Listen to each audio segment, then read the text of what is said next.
Hi, everyone.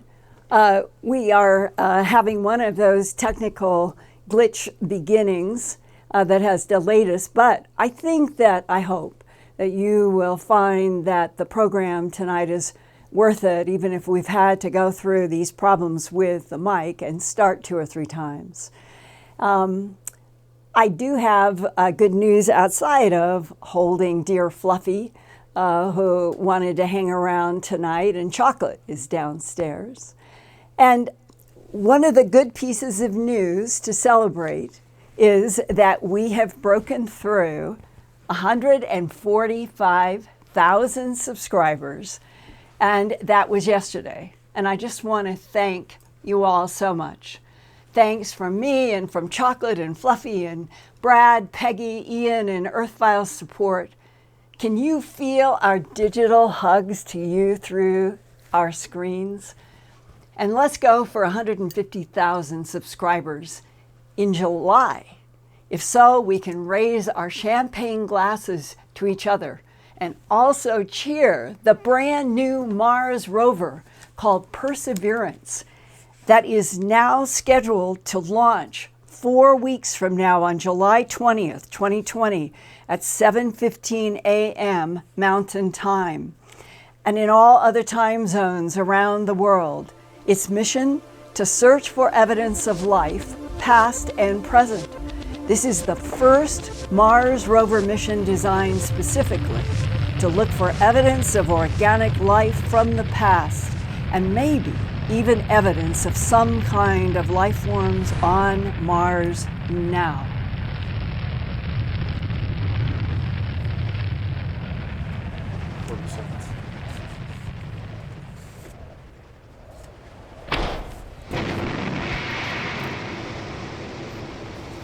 Linda, am I going to ask you the chupacabra question tonight? Later?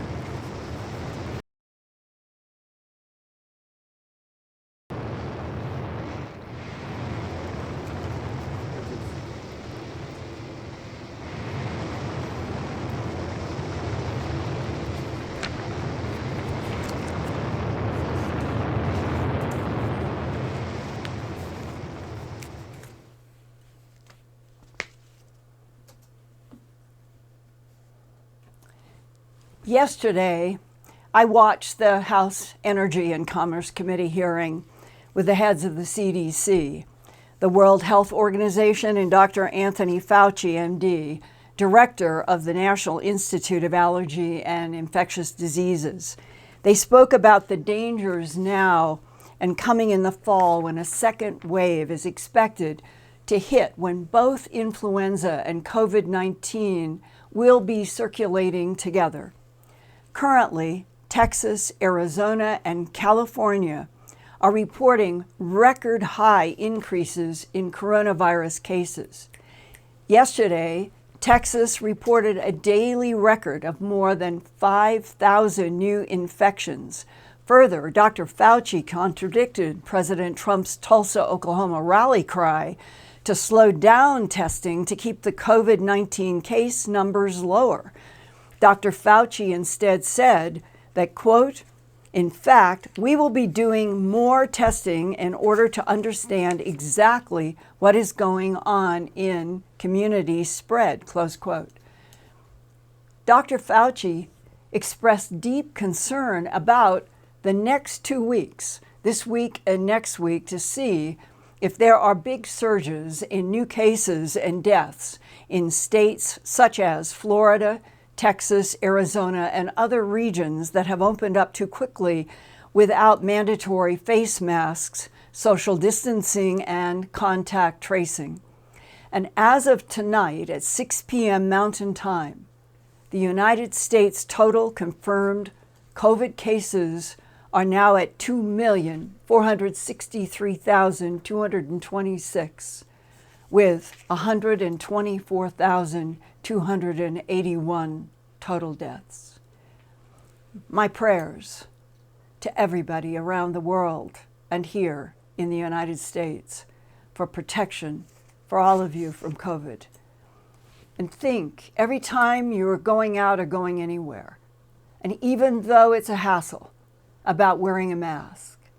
Think of the people that you love in your life, from family to friends to others, and that wearing a mask is helping them. Just think of it that way, and you in return are helped by other people who are wearing masks, because this coronavirus is treacherous. Now, I would like to go back to my broadcast last week to help clear up some confusions before we go forward with a second part, as I told you, with retired U.S. Army intelligence analyst Edward Keith Abbott. And now this is about what he learned about ETs and UFOs at Schofield Barracks, Hawaii, and from people who were working in the Kunia Tunnel in Hawaii, plus a near-death experience that he had in 2018.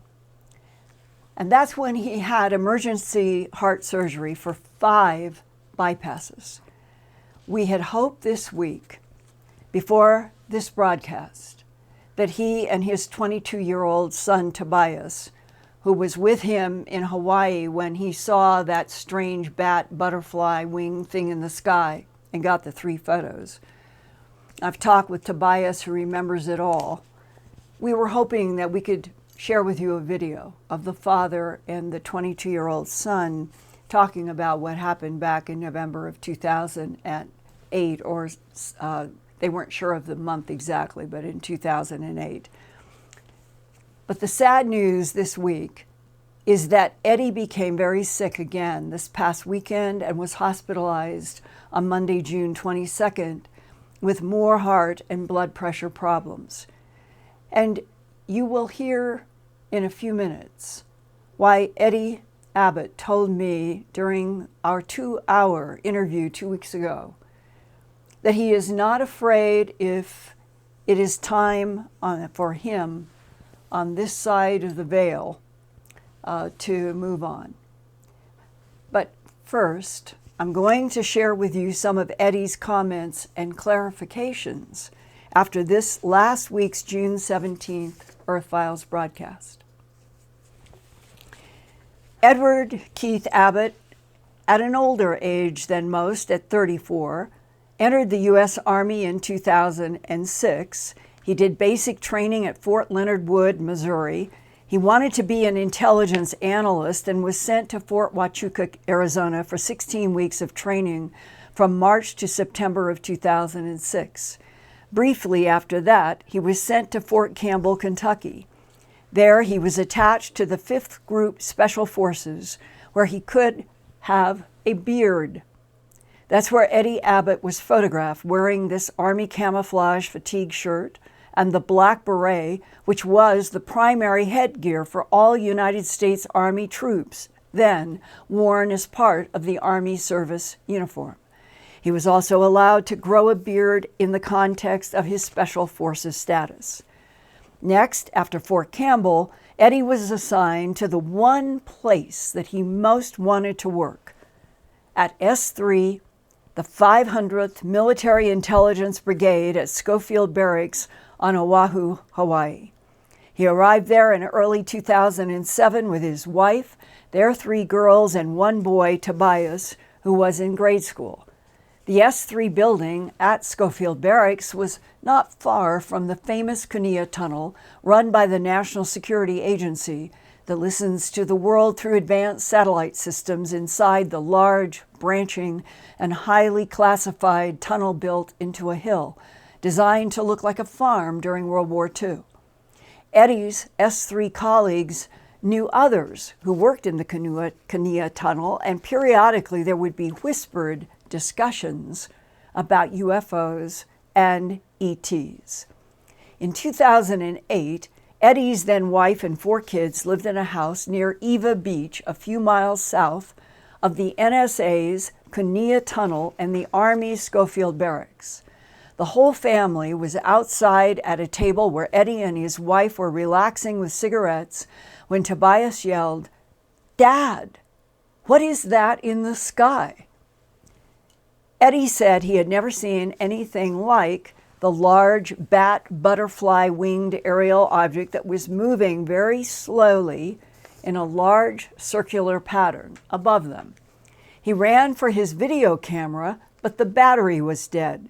So he got his Motorola Razr flip phone that he knew didn't take very good pictures, but was better than nothing. And he ran back outside and aimed at the large UFO. But he said the phone acted weird and all he could get were 3 images, this being one of his photos. Now here is a second image that Eddie got on his flip phone when the strange UFO was further away. And here is a third, closer, but more out of focus frame that Eddie got on the Razr flip phone. And then, when Eddie Abbott was back at the Schofield Barracks in his S3 unit, he showed one of his Army colleagues his flip phone images and asked, what was this object? He had no idea that taking photos of that UFO and asking about it would lead to the commanding officer ordering that Eddie's Razr flip phone be brought to him. And then the CO, Colonel Grove, took out the memory card. On instinct, though, before he had gone to see Colonel Grove, Eddie had transferred the 3 flip phone images to his home computer right after he took them. So when the CO got the flip phone and took out the memory card, Eddie knew he still had at least a copy of the originals on his home computer. Colonel Grove did give the phone back to Eddie without the memory card.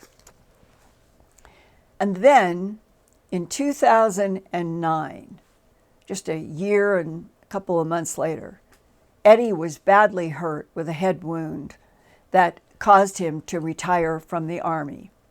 His DD-214 states that he was honorably discharged in 2009 with a medical disability, having served since 2006. And keeping the timeline straight is important because 7 years later, on October 29th, 2015, here is a headline that day in the UK Express featuring yet another close-up frame and wide shot of what looks like the same strange craft that Eddie and his family all saw in 2008, a full 7 years before these photos headlined in the UK Express. The date that these photos were taken was October 24th, 2015 in the Midwestern United States. Eddie sent me the Express images to compare to the 3 that he had gotten in Hawaii in 2008, 7 years before. Now here is what the Express reported about these bat butterfly winged UFO images. Quote, "The odd-shaped black craft with several lights apparently on its underside is said to have been videotaped and photographed by a father and son who were just leaving a restaurant near the border of Ohio and Kentucky in the USA at around 7 p.m. local time on Saturday, October 24th, 2015. That's 5 days before the UK Express put some of their photos in the headline on the UK newspaper. But the date of the actual event is October 24th, 2015. The pair who took the photos and brief video allowed only their names, Tom and Christopher, father and son. And they said that 5 minutes after they saw these images, the craft, that 2, quote, military helicopters showed up following in the same direction that this aerial craft was moving, close quote. That's like what happened 7 years earlier in Hawaii. 2 Nighthawk helicopters followed by jets showed up where the bat-winged UFO was being watched by Eddie Abbott and his family, until the military helicopters showed up and the black-winged UFO took off toward Diamond Head and dove down into the ocean water. And then Eddie, his wife, and 4 kids watched a military operation of helicopters and jets circling over the ocean long into that night in 2008, apparently determined to find, catch, do something with that large bat butterfly winged UFO. And then, 7 years later, on the Kentucky-Ohio border, the UK Express reported, quote, "In the video taken by the dad, Tom, the UFO craft is seen to slowly glide past, but as it nears the horizon, two small flashes, spark, of light are seen away from it on either side of this object," close quote. And we are showing first normal speed and then slowing down by 50%. We don't know what these bright light sparks are. Now, what is this large black bat butterfly-winged aerial object that has been photographed over Eva Beach in Hawaii in 2008 by Eddie, then 7 years later on the Kentucky-Ohio border? And there have been a couple of other images that Eddie has seen and I have seen that sort of resemble these, but these are the two clearest. And why did Eddie's 3 flip phone photos so anger Colonel Grove, his commanding officer? Eddie felt punished for simply wanting to show his fellow Army friends what he and his family had seen. After all, he was an American intelligence unit analyst. He was based at Schofield Barracks. And further, Eddie was used to having a cigarette break or drinking a beer with a few of his S3 500th MI, which stands for Military Intelligence Brigade, and also guys from the 732nd Military Intelligence Battalion, when there were all kinds of strange talk about UFOs and ETs in those discussions of military colleagues when Eddie was there in Hawaii. That is how Eddie heard about what we listened to last week of current humanity being the 4th genetic experiment by advanced intelligences mixing and matching genes on Earth to create different species, including smarter, standing up primate humanoids. And if the 4th experiment is us, and it did not make, whatever the 4th experiment was, did not make humans evolve to be less violent, as Eddie pointed out was in the discussion, there could be a 5th experiment to replace the 4th. Maybe that's why the discussions are so classified. He knew the subject was sensitive, but clearly some of the Army guys did have this knowledge about ETs on Earth throughout the solar system that the American public has never been given officially. So why the huge disconnect between the reality of alien presences and their very advanced intelligences and technologies versus the political cover-up since World War II that has promoted humans as being a life form on this planet that is unique and alone in this universe, and that UFOs are just misidentifications of weather balloons, birds, Venus, and fireballs. I have been trying to penetrate the policies of lies and deceptions since my first investigations of bloodless, trackless mutilations that I began in the fall of 1979.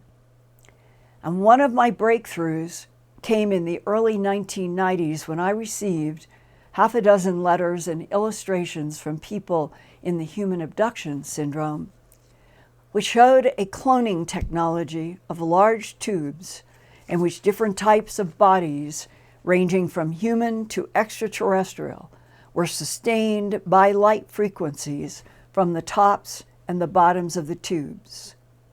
One abductee said to me, like resurrection tubes.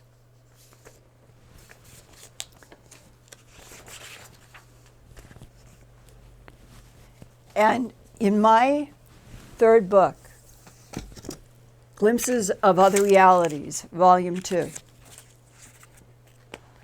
I have a 106-page chapter in this book, which has those images of the cloned bodies. And we had that down on the table, and this has been one of those nights. We're all human. In my book, Glimpses of Other Realities, and in this big 106-page chapter, I'm showing you that here it is.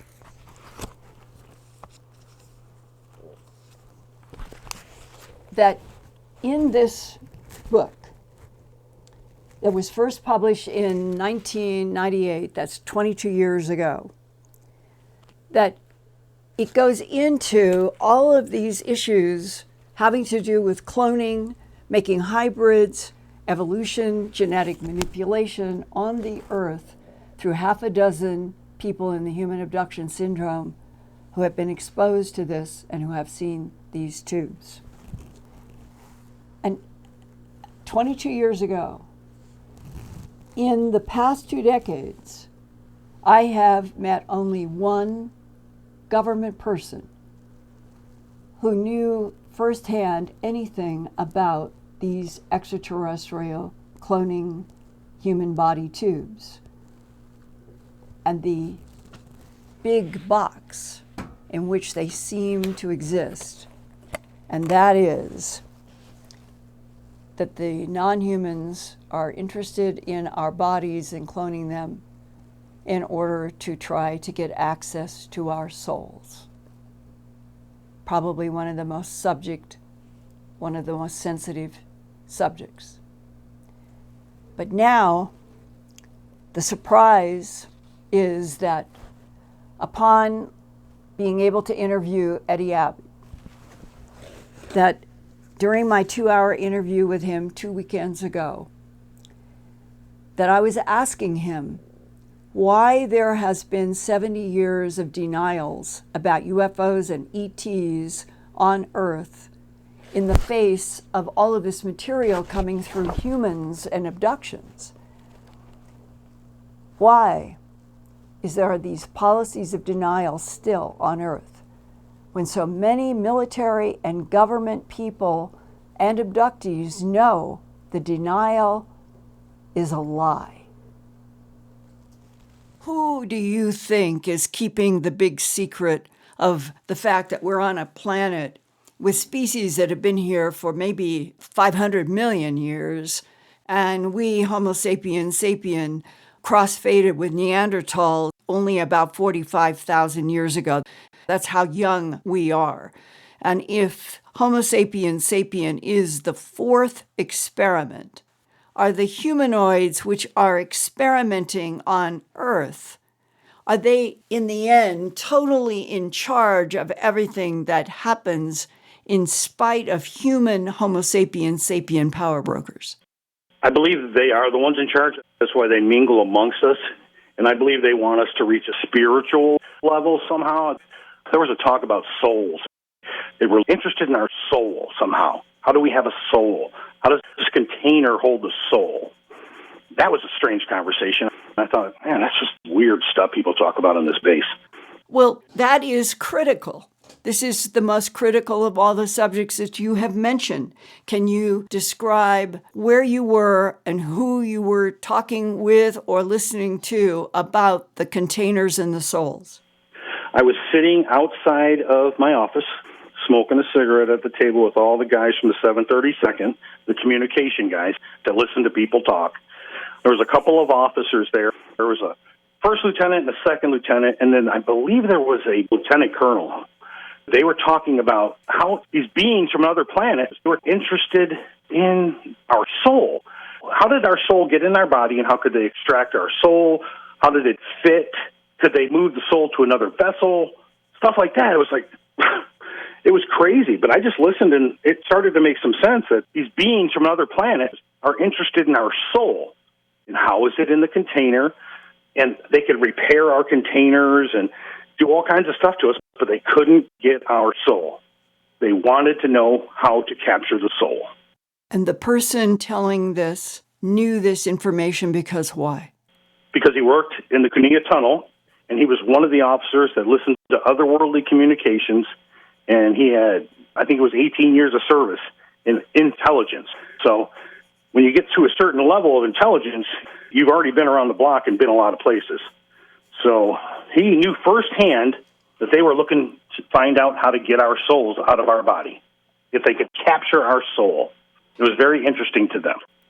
And did this person who was talking, who was working in the Cunea Tunnel, say that that implied that the humanoids in charge of the Greys and the ones that had made these 4 experiments of standing up primates, of which we Homo sapiens sapien are the 4th, that those humanoids do not have souls? Didn't say anything like that, but you know what? It made you wonder, how are they so interested in our soul? I don't know. He didn't say. He just said they were extremely interested in our souls, and that this was an Earth school. We were on an Earth school. Our souls were in school. Somehow this is where our souls came to learn. And they wanted to know how to get our souls, for the knowledge of the souls or something that we've learned in this lifetime, this incarnation. Supposedly we reincarnate. That's right. I guess we pick our own lives and we made to forget, and then we're born again. And then we die, and then we go back to the soul world, wherever the souls go, and we get to keep doing that until we learn and learn and learn. And they were talking about all this interesting stuff I found fascinating. The person talking to you worked in the Cunea Tunnel. Yes, ma'am, he sure did. I had a feeling he was one of the officers that was in charge of the area. Are we collaborating with the humanoid non-humans in the Cunea Tunnel? That I don't know if they're in that tunnel, because they never mentioned that. But if we're collaborating with them other places, why wouldn't we be? Somebody's got to be translating this otherworldly communication, and I just can't get over the fact that we figured out a dialect. Where did you figure it out? Yeah. Somebody's got to interpret this for you. Yeah. It makes no sense. And how many other species are we not aware of, or they're aware of and I don't know about? And, you know, something's wrong. It's a whole world of deceit. We're going into Iraq to get artifacts, not to get anything but artifacts. That was the most important thing, they said. But which artifacts? I don't know. They just said artifacts. There were things in Iraq that were so old that we had to go get. And Bush wanted those artifacts. It was very important. Did we get them? And if so, where did they go? We got them. They said they got everything they needed from that country. Where is it? I don't know. We have it. Like you're looking for the Ark of the Covenant type stuff. You know, weapons like that. It's a weapon. Supposedly it has the power to kill, and you're not supposed to look upon it or anything. But the man who was talking about this never used any phrases like Ark of the Covenant. Never. He just said artifacts. Ancient artifacts that were so important, we had to get them, and we got them. There was more than one. Whatever they were looking for, they got it. Do you suppose that it was the humanoids themselves working through and with the United States that wanted that technology, and we got it for them? No, I think that we got it because of them. That's the way he made it sound like. We needed this for our own protection type thing. This is very important that we had this. Almost like a very big treasure, and if we have it, we're safe. They can't touch us type thing, and we've got it. And who would be the they? I don't know, the aliens, but he didn't say if it was the humanoid. He didn't say it was the Greys, but who knows what aliens he's talking about. They said that we had to get that, so they didn't get it. We got it. And if they are so advanced that they are making these 4 phases and we are the 4th, then wouldn't they be able to access and take any technology anywhere from this planet that they wanted any time that they wanted? Yeah, you would assume so, wouldn't you? Yeah.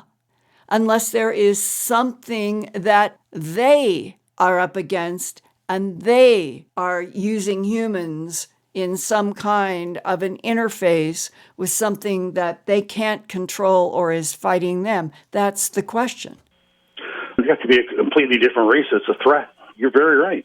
If the ball of wax is this big, how big is it really? It's like looking through a keyhole. How big is it really? What is really going on here? Did the officer who was talking about the body containers and the souls and the interests of the non-human humanoids in our souls bring up anything about the avatars of history, including Christ, Buddha, Krishna, Mohammed, or others? No, I know there's a God. I died. I had heart surgery, 5 bypasses. I died. And I know there's a God because I was on the other side. Where did that happen, in what year? November 2018 at Henry Ford Hospital in Clinton Township. I went in with some chest pains. I was laying sod.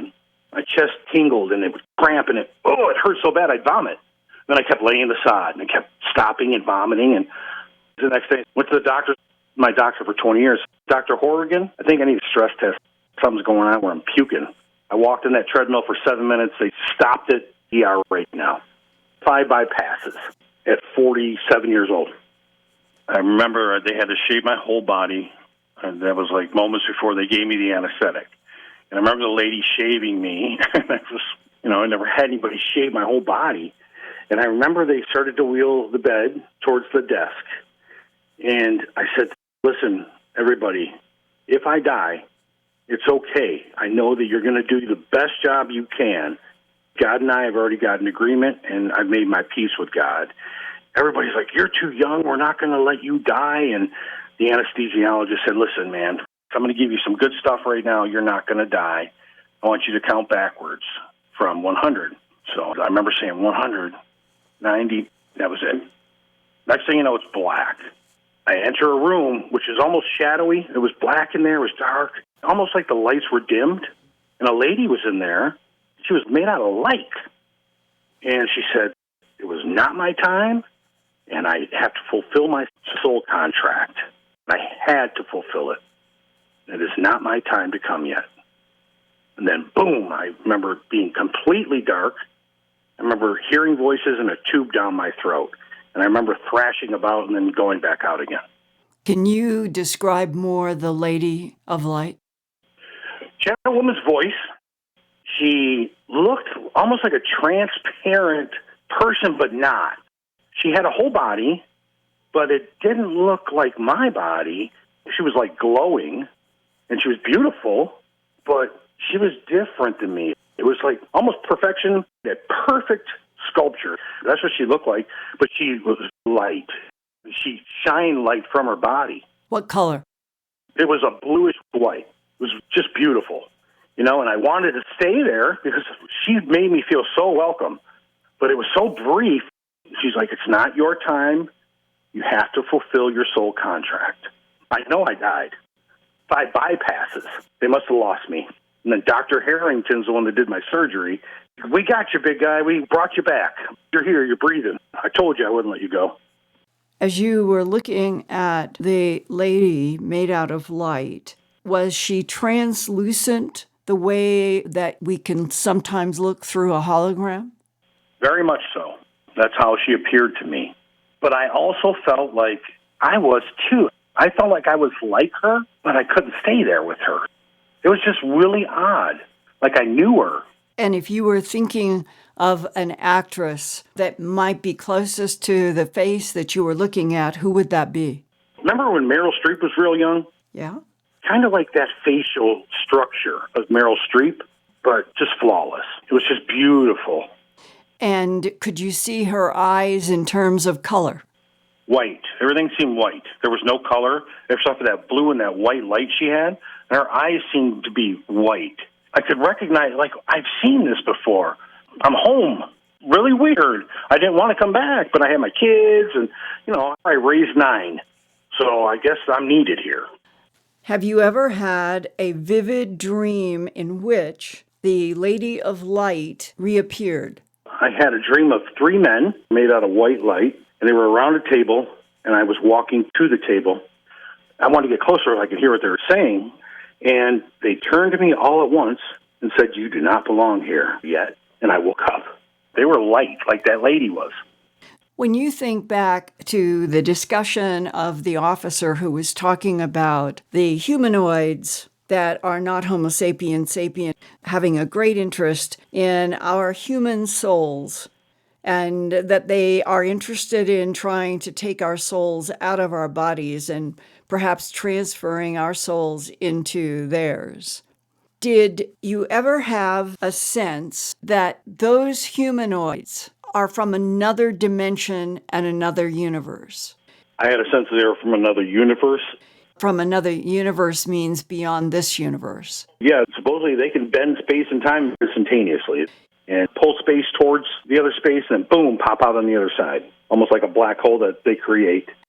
If they are so advanced, why is it necessary for them to manipulate genetic material in already evolving primates to create 4 phases of standing up primates, and we are the 4th Homo sapiens sapien, and that they haven't been able to control the violence factor in the 4 phases of the standing up humanoid primates? Something in the DNA that we have, we are violent species. And I think that they're trying to obtain a species that is more spiritual, more peaceful, and every time it turns out the same at the end. And we're trying to avoid being the same. If they are that advanced, and if they are interested in a spiritual evolution, and they admire or are interested in the souls that Homo sapiens sapien have, but they are in control of all of the experimentation, why would these humanoids not have the souls that they admire in Homo sapiens sapien? I don't know. I guess it goes back to God. And if you look at that, God's created everything. We must be the favor of God. There's something about us that God favors. We're different, and they really don't understand why we're so different inside. So may the divine field protect Eddie Abbott now and whatever is the next step for his soul, and that he get well, I hope soon, and I'll keep you posted. But in listening to Eddie and having been through the many deep, long hours of discussion that I was in the early 1990s with people in the human abduction syndrome about the same subject that would be being discussed by people in military intelligence in Hawaii, and that when Eddie said that what he was hearing, beings from other planets are interested in our soul, and how is it a container, and they could repair our containers and do all kinds of stuff, but they couldn't get our soul. They were studying how to capture the soul. And for those of you who have been with me on these Wednesday nights for the last 2 or 3 years, you have heard me say so many times that I think that the strongest and most important part of Homo sapiens sapien is our soul, and that it isn't something that is mythological. And even if this is heavy-going material, and if it is at the top of the priority list for military and intel to not have anybody know anything about, should be classified forever, which I think is the current thinking, I feel exactly the opposite.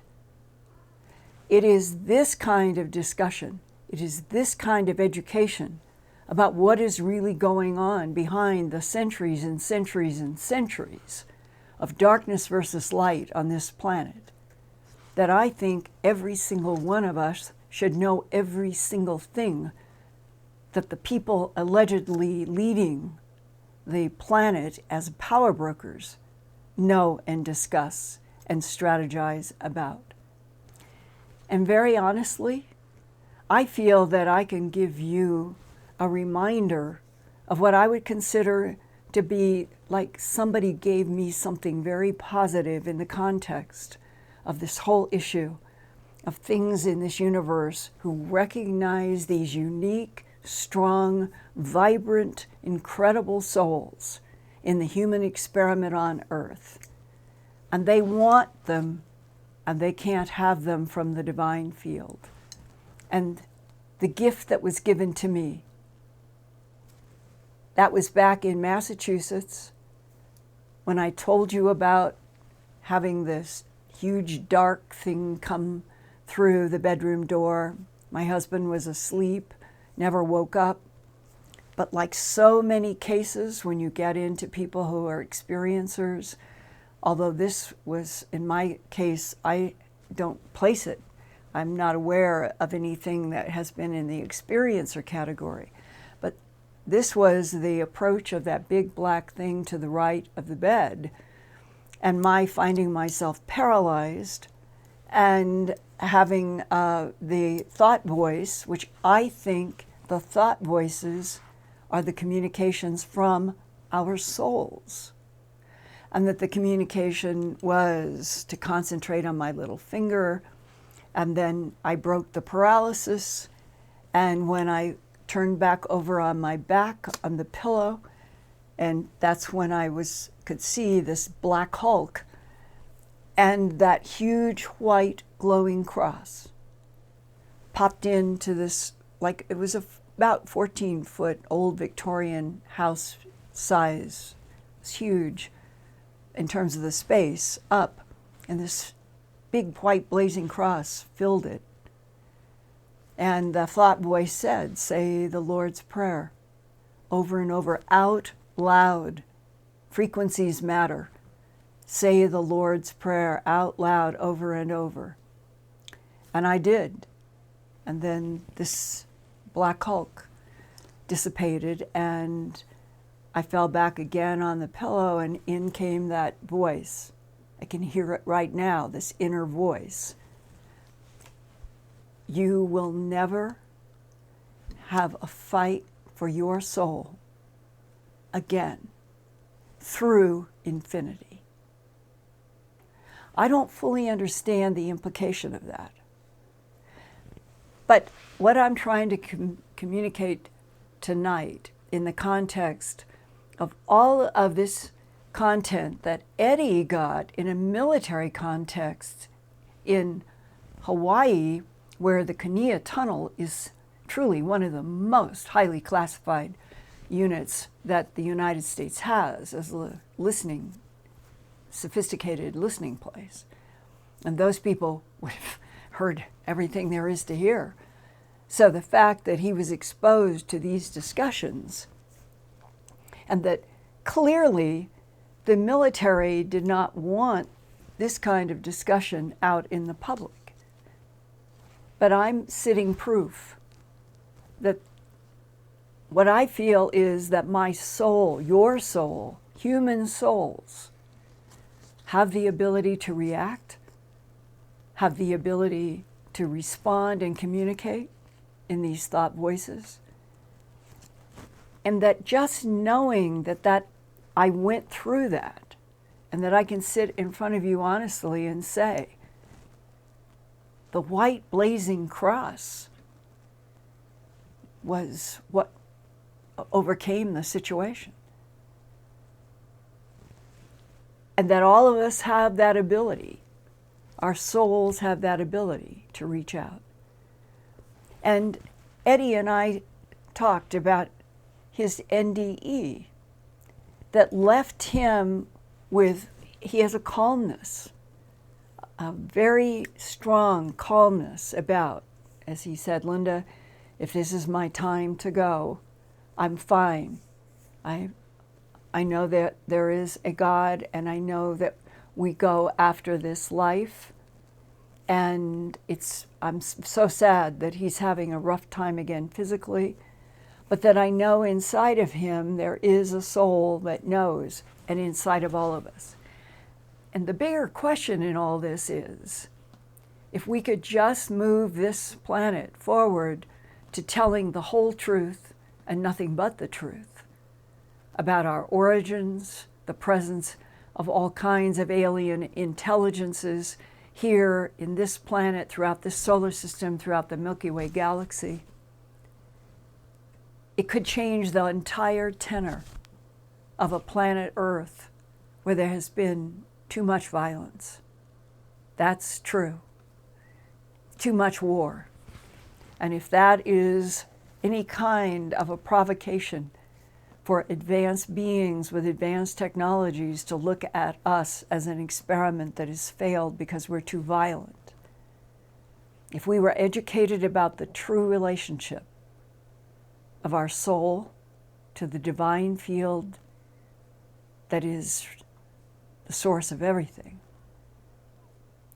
and other life in this universe, if we knew the truth, who is friendly, who is neutral, who is hostile, who wants this, who wants that, and that humans began to stand on a much more level ground, then there may not be any reason for advanced intelligences to look at Homo sapiens sapien and think they're too violent and that a fifth experiment must be put in place. And the bigger box, I had that discussion with Roger Penrose, is that all of it is recycling. We are living human lives, and they are short, like Drosophila flies. They average 72 or whatever it is now. It's just like that. And clearly there are other intelligences, as are described about the praying mantises, that one of the abductees who dealt with the tubes and the cloning and the transfer of life force, she said that the praying mantises seemed to be involved with this huge experiment of life and life forms, and that they seem to be ageless, the sense that maybe they never die. We don't understand that. Is it artificial intelligence? What is it? But that every abductee who has been in front of one of these praying mantis types that they sense as ancient always expresses love, a deep sense of love to the human standing in front of them. So we are seeing only through a tiny, tiny keyhole, as Eddie said. How big is the big picture? Why is reincarnation the machinery of this universe, the recycling of souls, as a Gray Eben told an Air Force captain back in the early 50s, according to both documents that I was able to read, and they wanted me to go and interview the captain, and he was sick. The recycling of souls in reincarnation is the machinery of this universe. And I hope as we go forward, there's thousands of other subjects we can get into.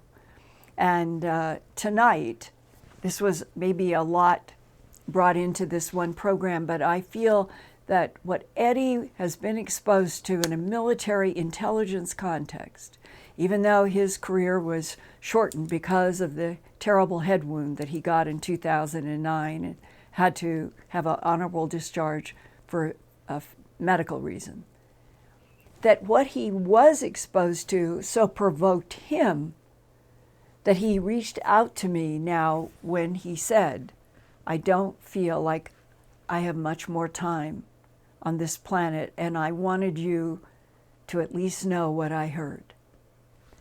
So I thank Edward Keith Abbott for sharing and for us being able to do this in 2 parts. And I started a little late because we had technical problems and we had a lot of things happen. And, you know, it's like we're all human and we are trying to do things perfectly, but that is always a big challenge. But I'd like to, Peggy, if we could, I'd like to go an extra 10 minutes to make up for starting late. And if there are one or two questions. I'd love to hear what people have on their minds. Hi, Linda. I'd just like to mention a couple of questions or comments that people had made in the chat that Yeah. maybe we could follow up on another time. But someone had asked, when Eddie saw the UFO, did he hear anything like a jet propulsion sound? I asked him, completely silent. I asked his son, the 22-year-old Tobias. We were going to do the video together, and then Eddie was in the hospital. He said, no, it was completely silent. Oh, and here is something very important. Tobias, who was about a fourth grader then, he said that when it first came and they first saw it, it was doing a very slow, methodical circle that came closer to them, not over them, but closer to them, and did this very slow circle at that Eva Beach area for at least 40 minutes. Then it stopped. And Eddie had said that thing seemed to stop in the air for a good 40, 45 minutes. Just stopped. And then came the two Nighthawks, helicopters, and then came jets, and the thing took off, went down near Diamond Head into the ocean waters. And Tobias said that he remembered clearly in his childhood memory of all of them, all of the kids and Eddie and the mother staying out at that table into the night, and that they assumed it went on all night, that there was this concentrated military search mission or search activity where this big, huge, floppy wing, whatever you want to call it, butterfly wing looking, but it had the gestalt or the feeling of something that was metallic. That's what they said. That's what Tobias also, that it was a machine or it was something that was mechanical. And when it went down into the ocean, our military forces did not let up till late. I don't know if they went to bed finally, but Tobias had the impression that it went on most of the night.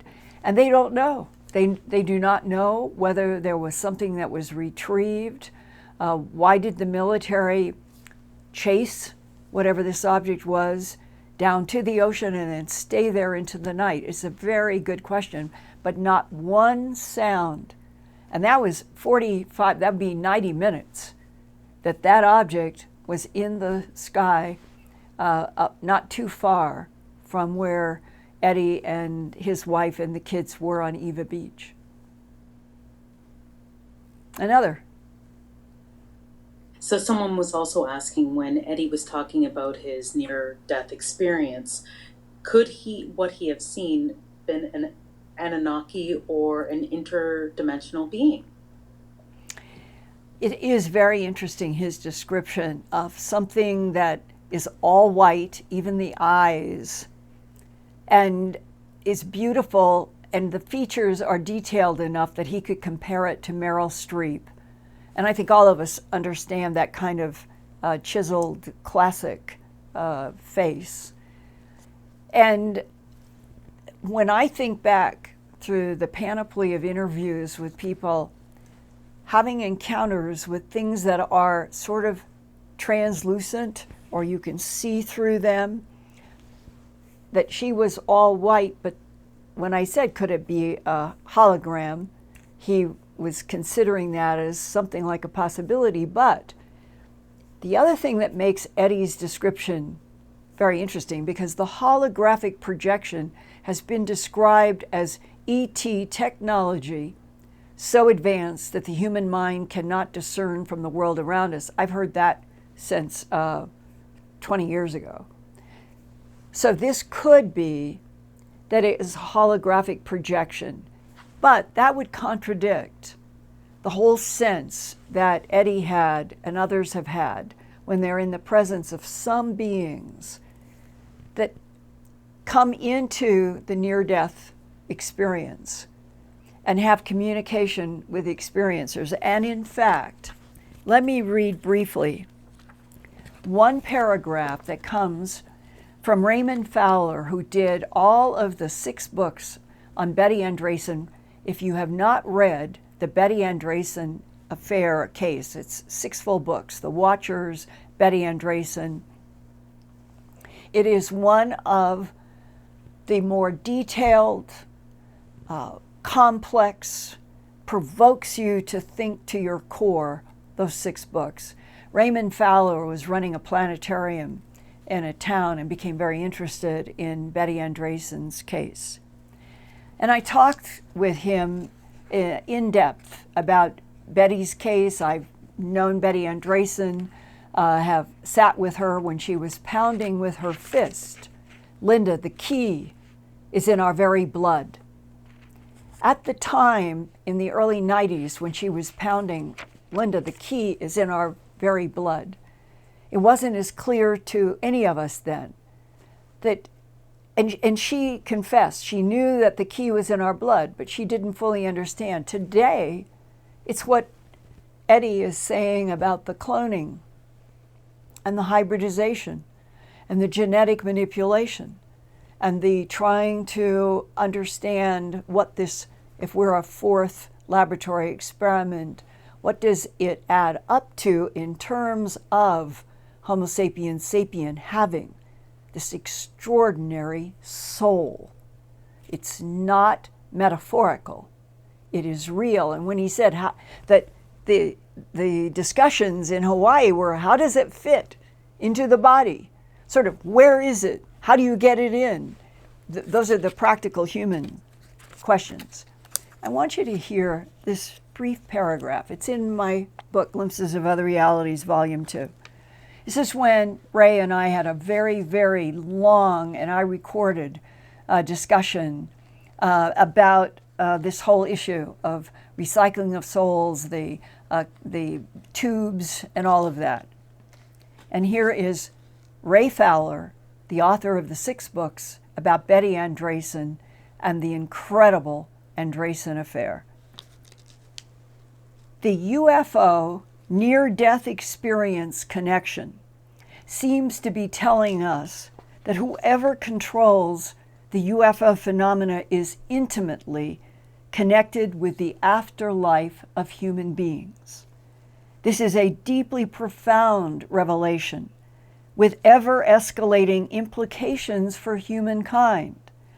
Whatever the reason, which may be beyond our comprehension, alien interaction seems to be part of a constant interplay between life here and life in the hereafter. For if we take and integrate the total characteristics of the UFO and the near-death experience phenomena at full face value, the bottom line implication is that death may be the ultimate UFO abduction experience, close quote. Now, some people have told me this topic is too threatening, it's too dangerous, you can't raise it in the public.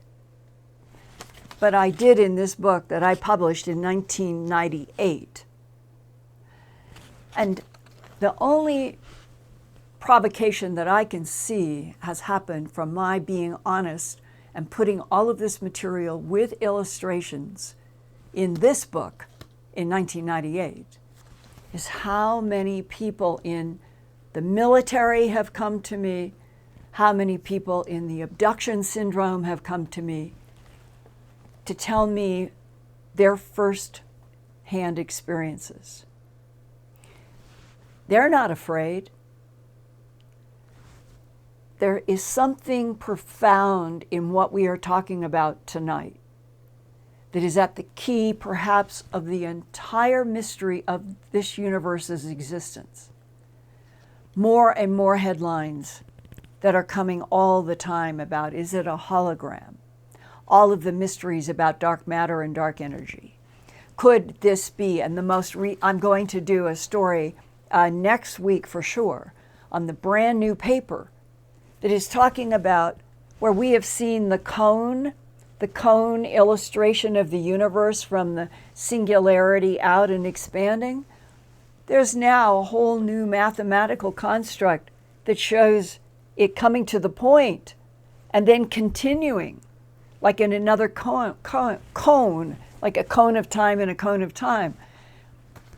This universe, I don't think, is what we ever were taught, that it's just a singularity and a burst of energy and somehow all of this came about. If this whole universe is a university made to train souls, then everything that Eddie Abbott was exposed to in Hawaii, what Betty Andreessen talks about in 6 volumes through Ray Fowler, to all of the half dozen abductees in my book that have been exposed to the tubes, light somehow sustaining the clone bodies while they are studying how to get a soul like humans in and out of those bodies.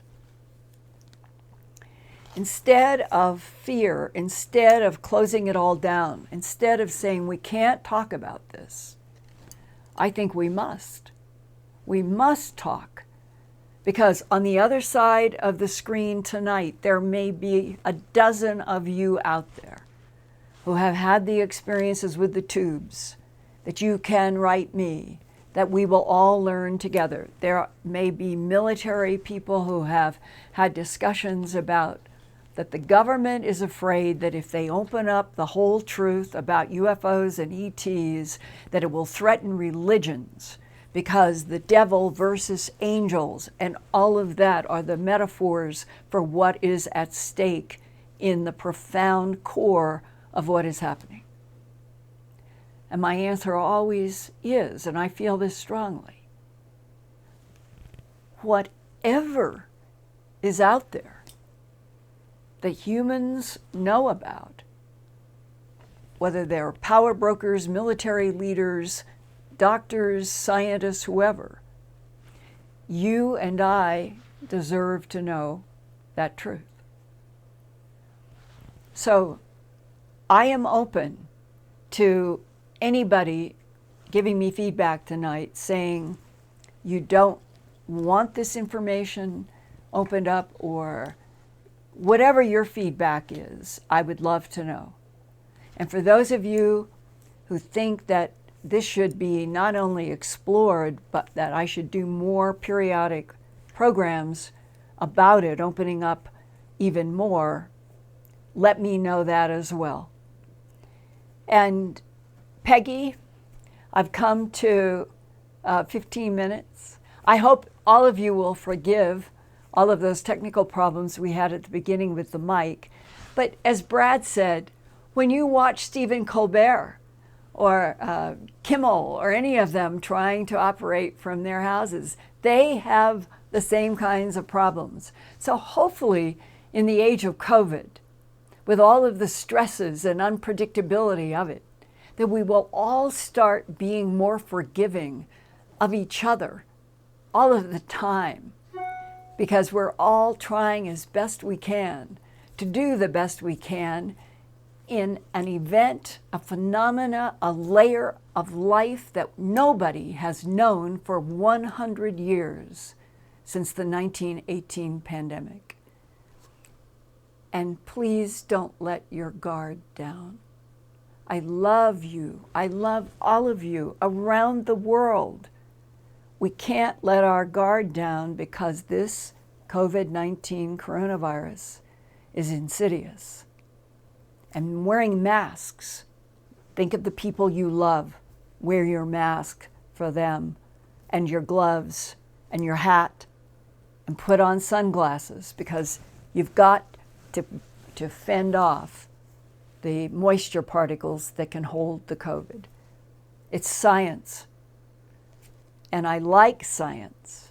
even if we are delving into what may be one of the most impossible to understand mysteries of us and the universe we're in, where the recycling of souls is the machinery of the universe. See you next week.